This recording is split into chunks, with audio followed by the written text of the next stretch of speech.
Jadi tabaruk itu ngalap berkah dengan sesuatu banyak sekali. Tabaruk dengan waktu seperti Ramadan, seperti al-ashr al-awakhir min Ramadan, 10 akhir Ramadan, Lailatul Qadar. Itu kan sesuatu yang berkah. Termasuk ikhwan sesuatu yang berkah itu, kalau berkah tempat tadi apa contohnya ikhwan? Madinah ya. Dengan cara apa kita ngalap berkahnya kota Madinah? Dengan cara kita tinggal di dalamnya. Orang yang tinggal di dalam kota Madinah dan mati di kota Madinah, dia akan diberi syafaat oleh Nabi sallallahu alaihi wasallam. Jadi ngalap berkah kota Madinah bukan dengan cara yang salah, diambil apanya Madinah? Apanya? Turabnya, tanahnya kota Madinah. Diambil tanahnya atau batunya dibawa dijadikan jimat pulang ke Indonesia digantung misalnya. Bukan itu, tinggal di dalam kota Madinah. Bahkan orang yang tinggal di kota Madinah tidak akan diganggu terkena fitnah Dajjal. Ini salah satu contoh.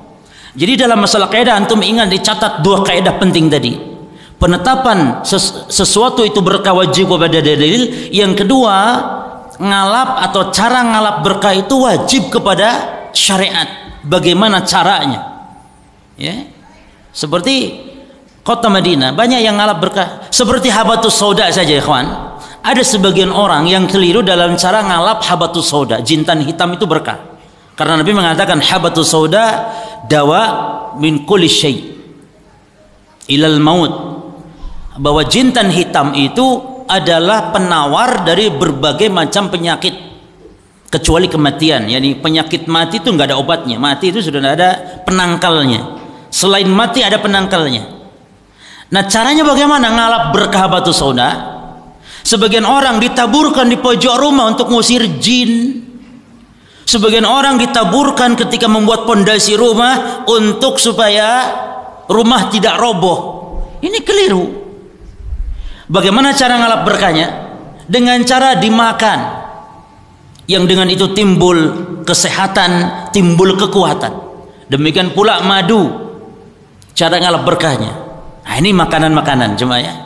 Terus ngalap berkah juga bisa disebutkan dalam hadis-hadis tentang sifat jemaah.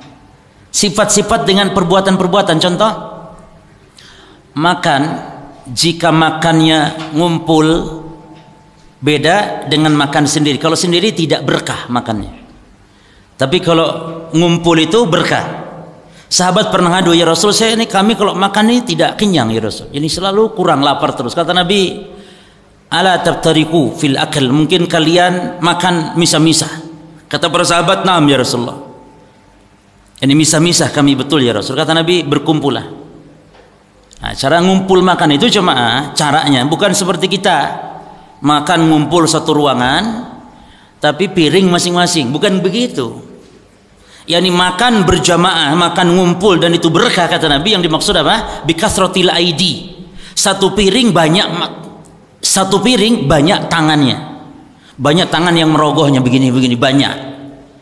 Bukan piring masing-masing. Maka antum biasakan makan dengan istri, coba. Ada piring yang agak besar sedikit, biasakan makan bareng sama istri. Berkah juga dijilatkan. Nah ini jangan keliru memahami, yani menjilat jari setelah yani ilqul asabi, menjilat jari setelah makan, yang itu berkah dalam hadis Bukhari Muslim disebutkan. Dan juga dijilatkan kepada orang lain. Perhatikan ikhwan, jangan salah paham.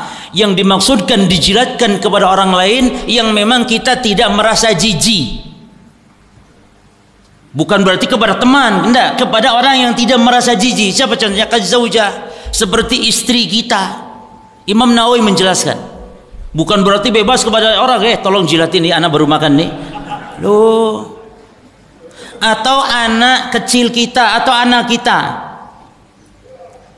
Bahkan kata Nawawi rahimahullah dalam Syarah Muslim, atau kepada kambing katanya. Kambing, kan kambing nggak mungkin jijik kan tangan kita. Kambing, suruh jilat kambing. Atau kalau kita punya kucing, suruh jilat. Ini berkah. Ini banyak keberkahan. Bagaimana cara ngalap berkah?